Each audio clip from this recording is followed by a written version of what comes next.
Em 26 de setembro de 2022, 3 explosões devastadoras destruíram parte dos gasodutos submarinos Nord Stream, espalhando algo em torno de 300 mil toneladas de gás metano tóxico no Mar Báltico. Isso causou o surgimento de bolhas massivas na superfície da água, tão grandes que elas puderam ser vistas do espaço. Fala sério, quase que de imediato, foi determinado que esse se tratava de um ato de sabotagem internacional, com a maioria dos países apontando para a Rússia como a culpada pelo ocorrido. Afinal, o gasoduto Nord Stream pertence à Rússia, e o presidente do país, Vladimir Putin, que já não era muito popular, teve sua imagem ainda mais dilapidada depois da invasão da Ucrânia, em fevereiro do ano passado. Mas qual motivo a Rússia teria para sabotar o seu próprio gasoduto? Algo nessa história não parece estar certo. Bom, o jornalista premiado Seymour Hersh acredita ter finalmente desvendado o caso. E se for verdade, você não vai acreditar no que ele descobriu. Então preparem-se, investigadores, porque nós vamos tentar desvendar o mistério por trás da misteriosa explosão do gasoduto russo Nord Stream.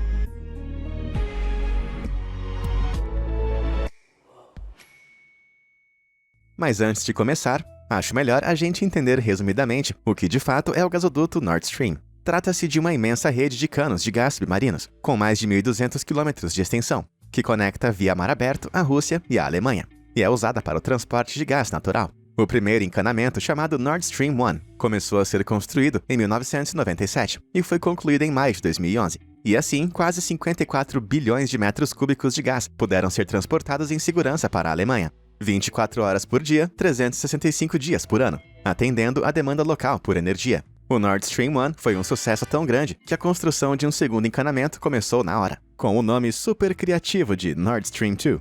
Isso dobrou já imenso volume de gás natural sendo transportado entre os dois países.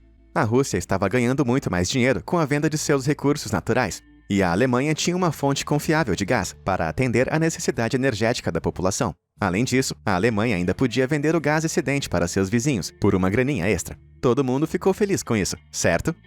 Mais ou menos. Veja bem, todo o projeto do Nord Stream foi pautado por controvérsias, o que deixou todo o cenário político ainda mais turvo e turbulento. Muitos dos poderosos do Ocidente começaram a achar que a Rússia estava com segundas intenções maliciosas ao financiar a construção do Nord Stream.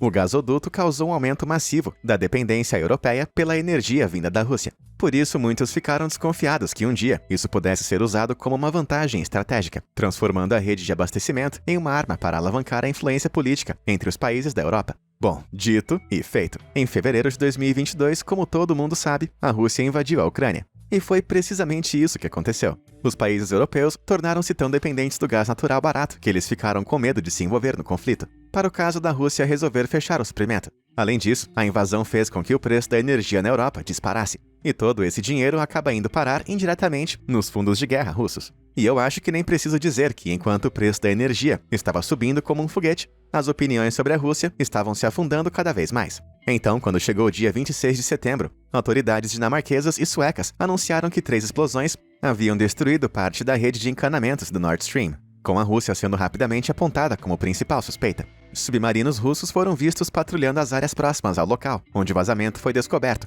e resíduos de explosivos foram encontrados em diversos objetos recuperados nas proximidades. Caramba! Você consegue imaginar o estado daqueles canos estourados quando eles foram puxados para fora da água? No entanto, depois de uma investigação intensa do incidente, os investigadores alemães concluíram que não havia provas incisivas do envolvimento russo no ocorrido. Mas como assim? Sinceramente, qualquer um com mais de 2 neurônios pode perceber que a Rússia não tinha motivo lógico para destruir o gasoduto. Embora o presidente Putin goste de pensar que tem toda a Europa comendo em sua mão, a verdade é que ele ainda precisa do dinheiro desses países para financiar a guerra. Veja bem, a gigante do setor energético Gazprom, que pertence parcialmente ao governo russo, tem controle majoritário do Nord Stream, sendo proprietária de 51% das ações do gasoduto. Os outros 49% são divididos por outras 4 companhias europeias. Como a Gazprom pertence ao governo russo, sempre que a empresa ganha dinheiro, o governo ganha dinheiro também. E eles fizeram montanhas de dinheiro. Algumas estimativas apontam que esse valor corresponde a quase metade do orçamento anual da Rússia, de 384 bilhões de dólares. Ok, nem todo esse dinheiro vem diretamente do Nord Stream, mas não é difícil entender por que eles estavam tão empenhados em manter o sistema funcionando, não é mesmo? Mas se não foram os russos que explodiram o gasoduto, então quem foi? Será que foi uma manobra defensiva, desesperada da Ucrânia? Ou uma agressão, promovida por outros membros irritados da União Europeia? Bom, o jornalista americano multipremiado Seymour Hersh tem sua própria ideia. Seymour acredita que as 3 explosões não foram causadas por Vladimir Putin, E sim, por ninguém menos que o presidente Joe Biden e pelo governo dos Estados Unidos. Como é que é? Sim, você ouviu direito. E eu vou explicar o porquê agora mesmo. Mas antes disso, se você estiver gostando do conteúdo desse vídeo, por que você não nos mostra o seu apreço, apertando os botões de curtir e se inscrever aqui embaixo? Só assim você consegue se manter atualizado com todos os fatos incríveis que eu sempre trago em meus vídeos. E aí, tudo feito? Maravilha! Agora de volta à nossa missão super secreta de investigação. Onde é que eu tava mesmo? Ah, sim. O tal do Hersh. Afinal, quem é esse cara que sai por aí, fazendo acusações desse tipo? Bom, na verdade, ele é um cara bem importante.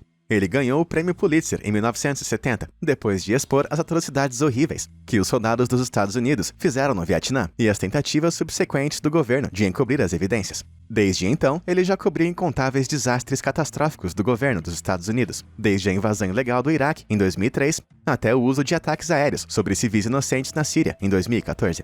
O que eu estou tentando dizer aqui é que ele já acertou antes, não sobre tudo, mas o suficiente para que o que ele fala seja levado em consideração. Então, quando ele publicou um artigo em fevereiro de 2023, alegando que o governo norte-americano organizou a sabotagem do Nord Stream, dando detalhes precisos de como foi que o ataque aconteceu, muitas pessoas pararam para ouvir o que ele tinha a dizer. De acordo com Hersh, o evento de sabotagem internacional mais devastador da história recente da Europa aconteceu mais ou menos assim.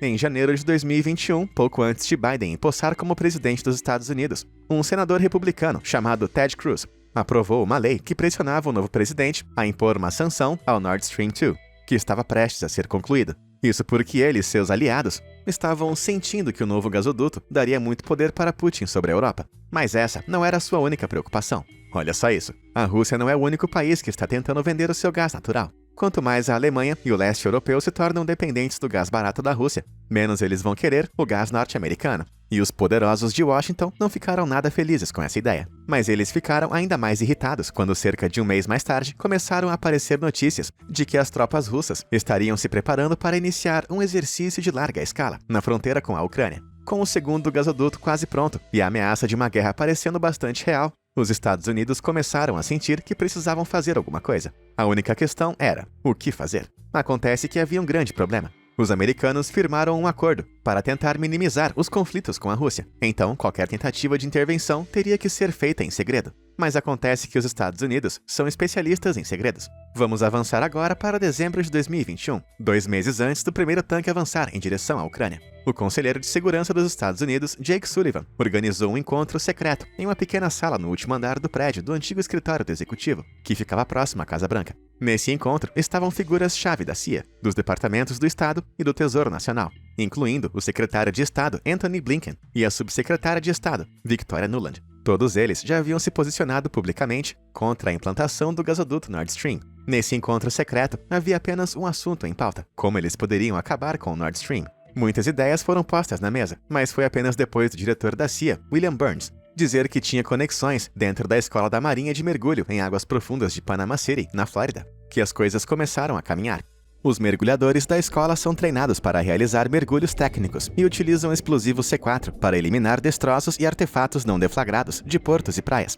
Basicamente, se alguém encontra uma grande bomba não detonada dentro da água ou próxima a uma praia, esses caras são chamados para se livrar da bomba. Mas acontece que isso é apenas uma das coisas que eles fazem. Eles também prestam assistência em missões submarinas secretas. Lá em 1971, os Estados Unidos interceptaram um cabo de comunicação russo, que estava enterrado nas profundezas do mar de Okhotsk. Esse cabo era usado para enviar mensagens entre o comando local da Marinha e o quartel-general em Vladivostok, sob o codinome de Operação Ivy Bells. Um time de mergulhadores da Marinha foi despachado para o local para instalar um dispositivo de escuta no cabo, interceptando a comunicação dos russos e gravando as mensagens. Essa missão continuou ativa uma década inteira e forneceu informações preciosas sobre os movimentos dos inimigos. E só foi descoberta porque um ex-funcionário da Agência Nacional de Segurança, um homem chamado Ronald Pelton, vendeu informações para a inteligência russa. Por conta dessa missão, todos concordaram que os mergulhadores da Marinha eram as pessoas certas para fazer esse serviço, mas ainda havia uma coisa a ser resolvida. Você se lembra do que eu mencionei mais cedo?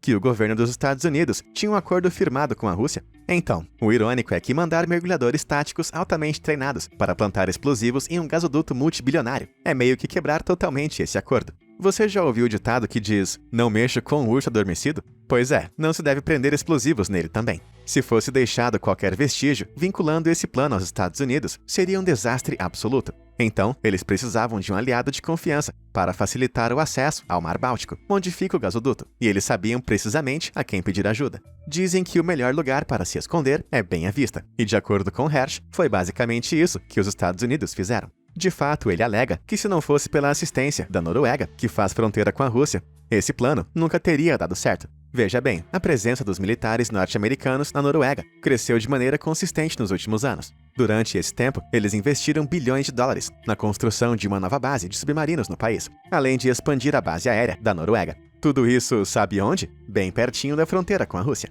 A Noruega também tem um suprimento próprio de gás natural. Então, a destruição do Nord Stream daria ao país uma chance de aumentar a sua influência sobre a Europa. Por isso, eles estavam tão interessados em ajudar os Estados Unidos. Os noruegueses, então, forneceram aos Estados Unidos uma dica crucial sobre o melhor local para se plantar os explosivos. A poucos quilômetros da ilha dinamarquesa de Bornholm, no Mar Báltico, o gasoduto passa por uma região que tem uma profundidade de menos de 80 metros, além de ter poucas mudanças de maré. Em outras palavras, são condições perfeitas para os mergulhadores trabalharem. Eles deveriam partir a bordo de um navio de guerra classe alta, que é um pequeno barco caçador, especializado para a detecção, remoção e detonação de minas navais. Eles então iriam mergulhar, plantar os explosivos e sair dali. Falando assim, tudo isso parece bem fácil, mas não se engane. Esse é um trabalho bem tedioso, lento e perigoso. E pior ainda, se autoridades dinamarquesas suspeitassem que algo nefasto estava acontecendo, toda a operação secreta seria exposta. Esse não seria apenas um ataque direto à Rússia, e sim uma traição generalizada contra todos os países da Europa, que dependem desse gás natural fornecido pela rede Nord Stream, inclusive aliados vitais para os Estados Unidos. Caramba! Então, era primordial que ninguém descobrisse sobre esse plano. E para se assegurar disso, os norte-americanos precisavam criar uma distração para ajudar os mergulhadores a passarem despercebidos. Mas, para a sorte deles, a distração perfeita estava a apenas algumas semanas de acontecer. Acontece que todos os anos, no mês de junho, desde 1971, a 6ª Frota da Marinha dos Estados Unidos faz um grande evento militar em que as tropas da América do Norte e de seus aliados europeus se reúnem para participar de diversos exercícios de treinamento feitos na água. E você consegue adivinhar onde foi que esse evento aconteceu? Ganha um biscoito quem respondeu o Mar Báltico.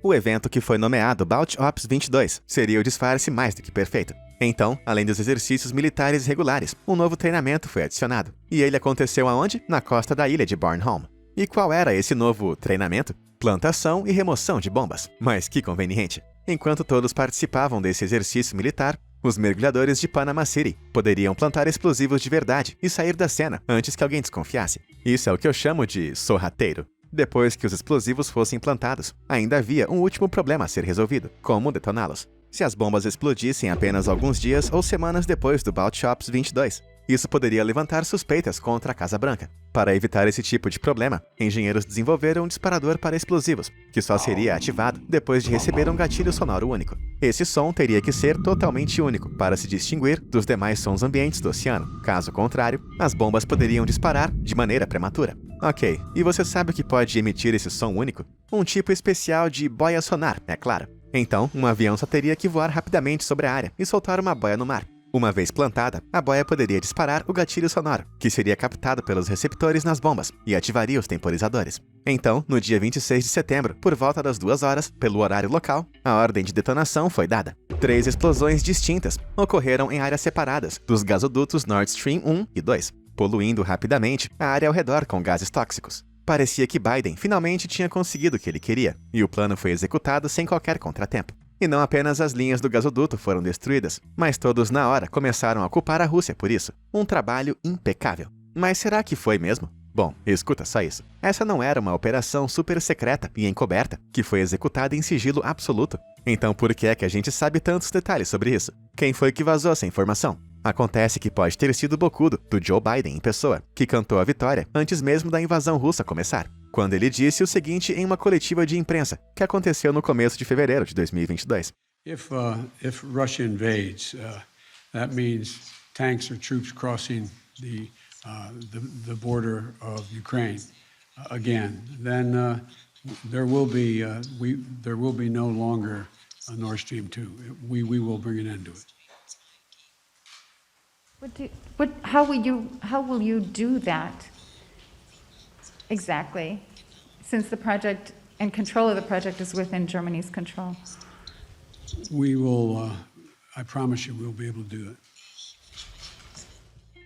esse parece ser o último prego nesse caixão, não é mesmo? Você acabou de ouvir as palavras do próprio Joe Biden. E aquele sorrisinho no canto da sua boca, acho que diz mais do que as próprias palavras. Então, caso encerrado, certo? Não. Espera um pouco aí. Antes de sair por aí, espalhando essa notícia, vamos colocar nossa massa cinzenta para trabalhar um pouquinho. Você não chegou até aqui só para receber informações incompletas e sair acreditando em tudo que dizem por aí. Ainda existem alguns detalhes bem peculiares que você precisa saber. Para poder determinar se as alegações de Hersh têm algum fundamento, nós precisaríamos saber de onde ele tirou essas informações. Quer dizer, tem detalhes ali que só poderiam ter vindo de uma fonte profundamente envolvida nesse plano, não é mesmo? Será que o informante é alguém que estava naquele primeiro encontro que aconteceu no antigo escritório do executivo? Bom, o problema é que a gente não sabe. Quando questionado sobre quem contou a ele todos esses mínimos detalhes sobre os mergulhadores de Panama City, como qual barco eles usaram e que tipo específico de boia sonar foi empregado, Hersh manteve sua boca fechada. De fato, tudo que ele disse é que foi uma pessoa que, ao que parece, sabia muito bem o que estava acontecendo. Isso parece bastante suspeito. E eu devo insistir que esse é um detalhe muito importante. Todas as pequenas sutilezas intrincadas poderiam ter sido vazadas para Hersh pelo próprio Jake Sullivan, o conselheiro de segurança. Mas, até onde se sabe, também existe uma chance de que as informações tenham vindo de alguém Zé Ruela, maluco, que Hersh conheceu numa partida de tênis, que tem cheiro de ovos podres e dorme com sua tartaruga de estimação. Eu sei o que você deve estar pensando. Fala sério. Esse cara é um jornalista premiado. Ele não iria mentir sobre isso? Ou será que iria? Bom, sendo sincero, eu não sei. Tudo o que eu sei é que essa não seria a primeira vez. Hersh já foi criticado inúmeras vezes por não revelar a identidade das pessoas que lhe forneceram essas informações. Ele sempre responde com um oficial que não pode ser identificado disse isso. Ou um documento secreto foi entregue a mim e ele dizia isso. Ou seja, muito do que ele escreve é embasado em um monte de fontes não divulgadas. E considerando que poderia ser o tal Zé Ruela quem conta essas histórias com cara de conspiração, então minha sugestão é ouvir tudo isso com um filtro bem crítico. Por outro lado, não é de surpreender que Hersh mantenha as identidades de seus informantes em sigilo. Isso porque o governo dos Estados Unidos tem um péssimo histórico de como eles tratam as pessoas que tentam expor suas corrupções de maneira legítima. Você se lembra de Ronald Pelton, que eu mencionei antes? Ele foi sentenciado por espionagem e traição ao governo e acabou condenado a 3 prisões perpétuas consecutivas e mais 10 anos na cadeia por vender informações para os russos. Se você acha que ele merecia isso ou não, vai do seu julgamento pessoal. Mas Pelton não foi um caso isolado. Em 2013, o famoso dedo duro chamado Edward Snowden divulgou informações secretas sobre as táticas de espionagem ilegais do governo e os programas de vigilância em massa. E como foi que eles reagiram? Pois é, ele também foi acusado de atos de espionagem. O mesmo aconteceu com o jornalista australiano Julian Assange, que vazou documentos secretos que foram fornecidos pelo ex-soldado e alcaguete do exército americano, Chelsea Manning. Os documentos em questão detalhavam as extensas violações aos direitos humanos feitas pelo governo durante a guerra ao Iraque, e Manning recebeu o mesmo tipo de condenação. Consegue ver o padrão aí? Você fala sobre as atividades ilegais do governo, e o governo faz o possível e o impossível para te punir por isso. Então, não é impossível que Hersh esteja apenas tentando proteger a vida desses corajosos informantes. No entanto, não dá para ignorar o fato de que essa única fonte misteriosa de Hersh precisaria ter acesso a todos esses microdetalhes do plano. E muitos desses detalhes, de maior ou menor relevância, são, sem dúvidas, falsos. É isso mesmo. Lembra quando eu disse que a Noruega iria se beneficiar com a destruição do gasoduto para poder vender o seu próprio gás natural? Bom, o fato é que eles não ganharam nada com isso. A exportação nacional de gás continuou basicamente estável desde a explosão. Era de se esperar que eles fossem capitalizar em cima da explosão e aproveitar para expandir o mercado, mas isso não aconteceu. Em segundo lugar, Hersh alegou que o barco utilizado para transportar os mergulhadores era um navio de guerra norueguês classe alta, mas todos os classe alta da Noruega estavam sendo usados em outras ações, durante o Baltic Ops 22. Mais tarde, Hersh mudou sua história, dizendo que o navio se chamava Alta, mas isso também não poderia ser verdade. O navio Alta estava atracado na doca da base naval de Haakonsvern desde novembro de 2012, e sua localização exata pode ser vista ao tempo todo, via imagens de satélite. Mas você pode estar pensando, tá, mas e daí? Eles usaram um navio diferente, espertalhão. Acontece que Hersh também pode estar errado sobre a boia ter sido plantada por um avião. Mapas de GPS mostraram que nem sequer um avião capaz de transportar uma boia sonar sobrevoou as proximidades de nenhum dos 3 pontos de detonação, em uma janela de tempo plausível. É claro que o GPS pode ter sido adulterado. Afinal, se Hersh pensa que o governo dos Estados Unidos passou meses planejando essa missão, então parece improvável que ele fosse cometer um erro tão amador e tão grande a ponto de se esquecer de desligar os rastreadores. Mesmo assim, seu artigo está cheio de inconsistências nos pequenos detalhes, que simplesmente parecem não se encaixar. Por outro lado, esse poderia ser apenas um passo extra de Hersh para proteger a identidade de seu informante. Ou ainda, ele poderia estar apenas completamente enganado. E nesse caso, isso causaria danos irreparáveis para a integridade da história. Para começo de conversa, é a vasta quantidade de detalhes que dá ao artigo de Hersh alguma credibilidade. Sem eles, toda a história não passa de um castelo de cartas pronto para desabar. E se apenas algumas partes das informações não forem verdade, então pode ser o caso de nenhuma das partes serem verdade. Hersh não provou que Biden fez tudo isso, mas isso também não é prova de que ele definitivamente não fez nada de errado. Mas em qual lado acreditar é uma decisão que você vai ter que tomar sozinho. Mas antes de decidir, ainda existe mais uma evidência que você tem que considerar. Em 6 de novembro de 2015, quase 7 anos antes disso tudo acontecer, um drone Sea Fox foi encontrado abandonado próximo ao gasoduto Nord Stream 1. Os Sea Fox são veículos operados remotamente, projetados para destruir minas navais, e o drone que foi encontrado estava armado com explosivos ativos, mas que falharam ao detonar. É sério isso? Será que já tinha alguém tentando explodir o gasoduto há tanto tempo assim? Bom, não. Esse drone pertencia às Forças Armadas da Suécia, e eles disseram que o sistema de controle do drone foi danificado durante um exercício militar, o que causou a perda de controle e naufrágio do dispositivo. E quando isso acontece, o explosivo é desarmado de maneira automática. Na época, o caso foi encerrado, sem levantar maiores suspeitas, pelo menos até a sabotagem do gasoduto em 2022, quando imagens do drone Sea Fox começaram a circular na imprensa e os sites de notícias russos, como sendo evidência de uma tentativa de sabotagem anterior. A Rússia alegou que isso era uma prova de que os países da OTAN estavam tramando contra eles. A OTAN é uma aliança entre os governos da América do Norte e de alguns países da Europa para fornecer proteção caso algum deles seja atacado. E a Rússia sempre desaprovou essa iniciativa. Acontece que em 2015, a Suécia nem fazia parte da OTAN. Ela se juntou à aliança apenas depois da invasão da Rússia contra a Ucrânia em 2022. Então, será que existe alguma verdade nessas alegações da imprensa russa? Ou eles estão usando isso apenas para se fingirem de vítima? Ai, caramba, parece que nós estamos em um loop eterno aqui.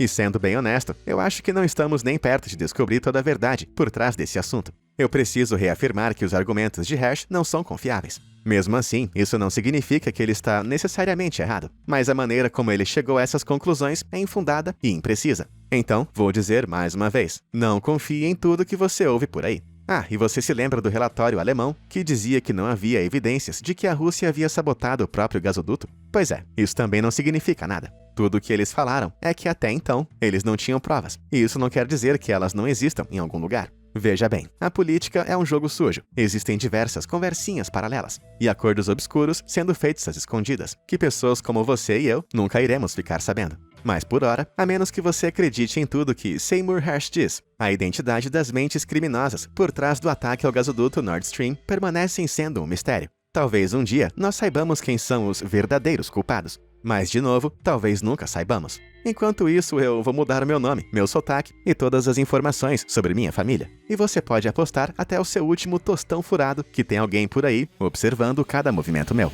E com isso, nós chegamos ao fim de mais um vídeo. Você acha que Hersh realmente desvendou esse mistério? Ou será que existem segredos mais obscuros por trás desse caso? Diz aí o que você acha nos comentários abaixo. E aproveite também para curtir esse vídeo e se inscrever no canal. Muito obrigado por assistir e até a próxima. Eu espero.